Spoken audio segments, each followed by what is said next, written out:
रहस्यमय जंगल था, फुसफुसाता जंगल। ये कोई साधारण जंगल नहीं था।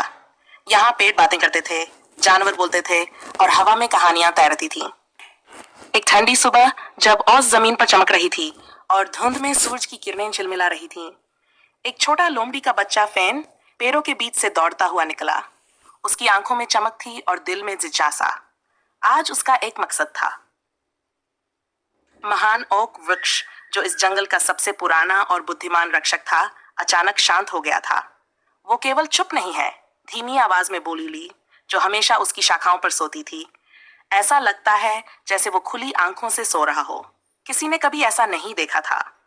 ओक का स्वर हमेशा गूंजता था, कभी कहानियों के रूप में, कभी चेतावनियों के रूप में। उसकी चुप्पी से पूरा जंगल असंतुलित हो गया। फेन ने मूनस्टोन चौराहे पर एक सभा बुलाई। लूना उल्लू, ब्रैम्बल बिजू, पिप गिलहरी और मिस लिंक्स, सबने अजीब घटनाएं बताई।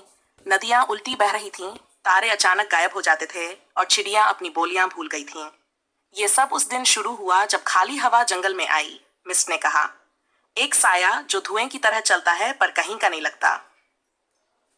महान ओक को जगाने के लिए वे सब निकल पड़े उत्तर की झाड़ियों की ओर, जहां खाली हवा को आखिरी बार देखा गया था। रास्ते में वे ऐसे पेड़ों से गुजरे जो पुरानी यादें फुसफुसाते थे, नाचते हुए मशरूम देखे और एक कवि रैकून से मिले जो केवल कविताओं में बात करता था। आखिरकार एक अजीब से अंधेरे वाले खुले मैदान में वे पहुंचे उस साये के पास। वह हवा की तरह घूम रहा था और कोई अनजानी भाषा बोल रहा था। पर फेन आगे बढ़ा। मैं तुम्हारी आवाज पहचानता हूँ, उसने कहा। तुम भुला दी गई चीजों की परछाई हो। वो साया ठहर गया। तुम सन्नाटे से जीते हो, फेन बोला, लेकिन हमारा जंगल कहानियों से सांस लेता है। फिर फेन ने अपनी कहानी सुनानी शुरू की। कैसे उसने पहली बार छलांग लगाना सीखा, अपनी माँ की लोरी और पहली बर्फबारी का अनुभव।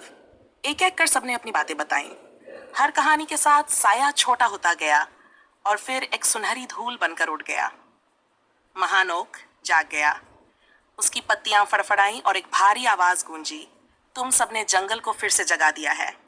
और उस दिन से फुसफुसाता जंगल पहले से भी ज्यादा जादुई हो गया, क्योंकि अब वहां और भी कहानियां थीं जो सुनाई जाती थीं।